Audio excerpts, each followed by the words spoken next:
merupakan sebuah kebutuhan. Dalam arti kata, tanpa berkelompok seorang tidak nyaman untuk hidup, bahkan tidak bisa hidup. Oleh karena itu, tidak ada manusia yang tidak membutuhkan satu sama lain. Dan biasanya orang-orang berkelompok ingin mencapai suatu tujuan. Baiklah, yang kedua, ceritakan pengertian kelompok dan berikan contohnya. Menurut saya, pengertian kelompok adalah pemahaman sesuatu orang atau beberapa orang yang berinteraksi dan untuk mencapai sebuah tujuan. Contohnya seperti belajar kelompok, perusahaan, dan lain-lain. Ketiga, apa beda kelompok formal dan kelompok informal? Baiklah, kelompok formal adalah kelompok yang diciptakan oleh suatu manajemen atau perusahaan untuk mencapai visi misi dari suatu perusahaan tersebut. Contohnya seperti perusahaan-perusahaan, para investor, dan lain-lain. Dan kelompok informal adalah kelompok yang tumbuh dari individu yang berkembang menjadi seperti sahabat, keluarga, dan lain-lain. Yang keempat, jelaskan dua model pengembangan kelompok. Yang pertama ada model 5 tahap.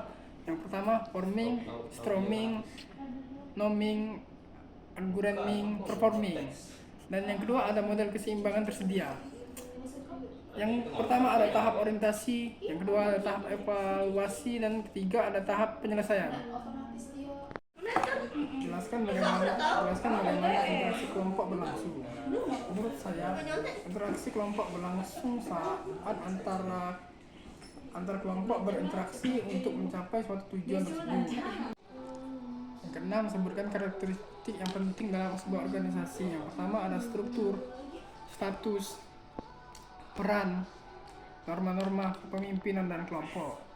Yang ketujuh, cara mengambil keputusan dalam berkelompok. Yang pertama adalah identifikasi masalah, yang kedua pengumpulan informasi, yang ketiga ada analisis informasi, yang keempat ada identifikasi masalah, yang ketujuh ada evaluasi informasi, yang terakhir adalah penyelesaian. Apa yang dimaksud dengan hubungan kelompok terhadap kinerja?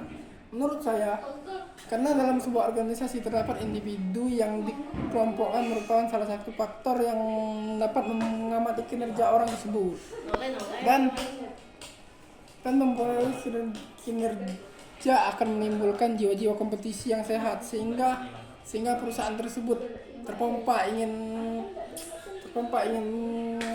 menyelesaikan tujuan dari visi misi yang disepakati oleh perusahaan tersebut. Dan yang kesembilan ada berikan contoh tentang adanya hubungan kelompok terhadap kepuasan. Menurut saya, seperti sikap kerjasama kelompok yaitu pemilihan meningkatkan bahwa terdapat hubungan positif antara sikap terhadap pekerja kelompok dan kepuasan tenaga kerja pada karyawan tersebut. Baiklah, itulah tadi penjelasan singkat dari saya akhiri. Wabillahi taufiq wal hidayah. Wassalamualaikum warahmatullahi wabarakatuh. Berita.